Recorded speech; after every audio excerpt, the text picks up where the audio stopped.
অভিনীল হত্যাকাণ্ডৰ 2টা মাহ সম্পূৰ্ণ কি গতিত আগবাঢ়িছে আৰক্ষীৰ তদন্ত আৰক্ষীৰ তদন্তক লৈ সন্তুষ্ট নে পিতৃ-মাতৃ 8 জুনত কাৰ্বি আংলঙত সংঘটিত হৈছিল এটা নাৰকীয় হত্যাকাণ্ডৰ ঘটনা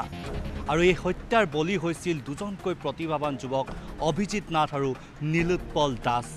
আৰু এই হত্যাকাণ্ড ইতিমধ্যে 2টাকৈ মাহ সম্পূৰ্ণ কৰিলে কিন্তু এতিয়া কি গতিত চলিছে আৰক্ষীৰ তদন্ত প্ৰক্ৰিয়া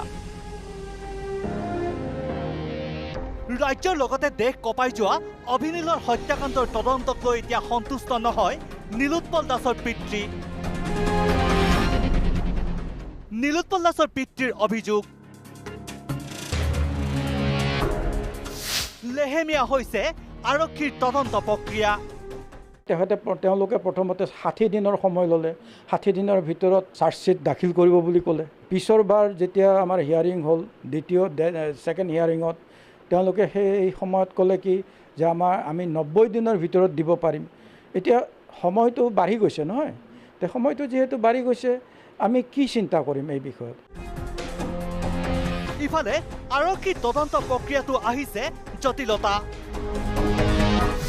কিয়নো এতিয়ালৈকে আৰক্ষীৰ হাতত পৰা নাই হত্যাকাণ্ডৰ ফৰেনচিক প্ৰতিবেদন এই অভিযোগ নীলোৎপল দাসৰ পিতৃৰ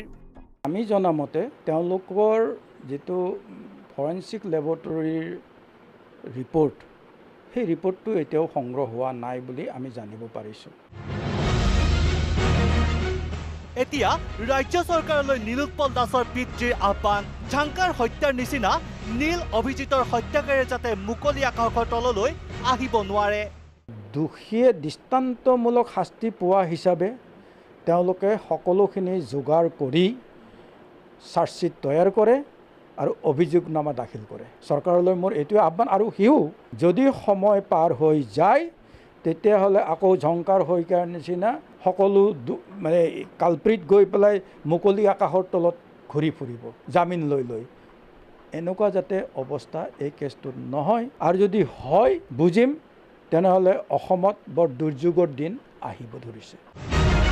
অভিনীলৰ হত্যাকাণ্ডৰ পাছতে ৰাজ্য চৰকাৰে প্ৰতিশ্ৰুতি দিছিল ক্ষিপ্ৰগতিত সম্পূৰ্ণ হ'ব এই হত্যাকাণ্ডৰ তদন্ত